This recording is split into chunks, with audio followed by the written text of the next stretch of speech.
Hey guys, welcome to the channel. Consider subscribing if you like the content. Listen, what I'm going to do today is go through some things for some new turkey hunters out there.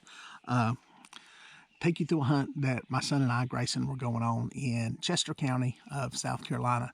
Now, Grayson's already tagged out this year. I've already filled one tag. So he was tagged along with me just to do some filming and just come along to learn some stuff. And what happened was we were going into an area that had some food plots and some big hardwood bottoms and a lot of planted pines, which is what most of our land is. And we made a slip into an area, into a food plot, and we could hear some birds before daylight. All right, guys, it's early in the morning. Sun ain't even up yet. My dad had me go through all that thick stuff, and then he took the side trail through the clear stuff. Can't believe he did me like that. But anyways, we got turkeys gobbling. So we're heading straight for them right now. Going down to a creek bottom. See ya. Now, there was not a lot of noise going on in this place. We heard two birds distinctive that were fairly close and one that was way off. So what we decided to do was make our way down into the creek bottom through a bunch of thick stuff into where we figured these birds would be working. This is where these birds have been hanging out. I've had a hunt in there where I had one that wouldn't come in. It was in that bottom, so that's where we decided to go get set up.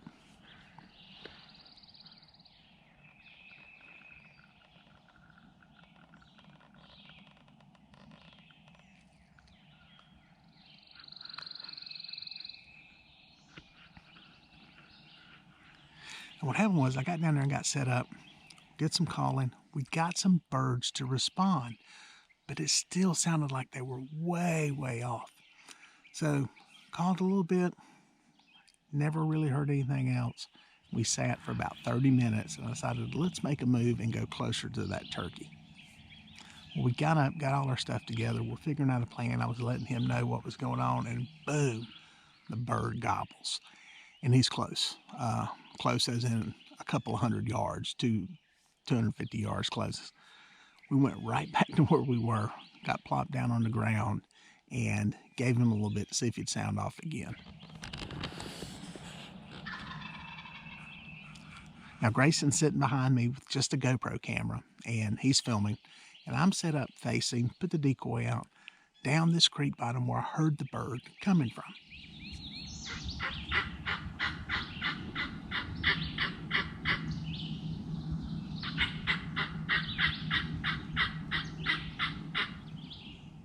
Well, as the bird got closer gobbling, it sounded like he was kind of going up the hill a little bit, out of the creek bottom.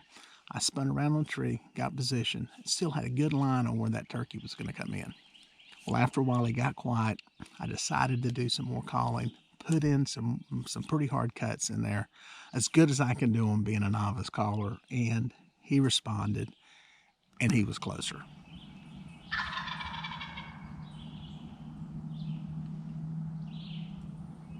There he is, Dad. At this time, I'm kind of facing up the hill. I've moved even more, and the bird's getting closer. I'm not making any more calls at this time, and I can hear him getting closer.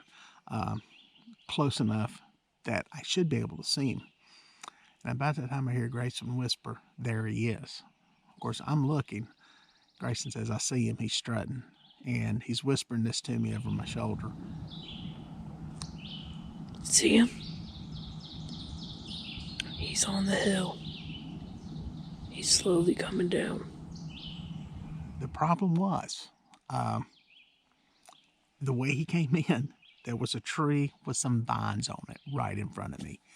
And it was very close to me. It was a bad setup on my part.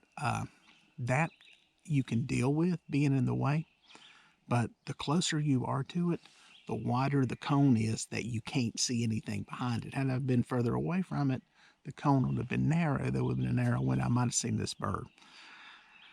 It happens. It's going to happen to everybody, no matter how good of a hunter you are, how good of a setup you are. You know, the bird's not always going to do what it's supposed to. Had it come down that creek bottom like it was supposed to, coming from the direction that it was gobbling, we would have killed the turkey. But because of what happened here, he came basically 90 degrees to my setup, and it didn't work out. So it was a great hunt, some great calling, great response.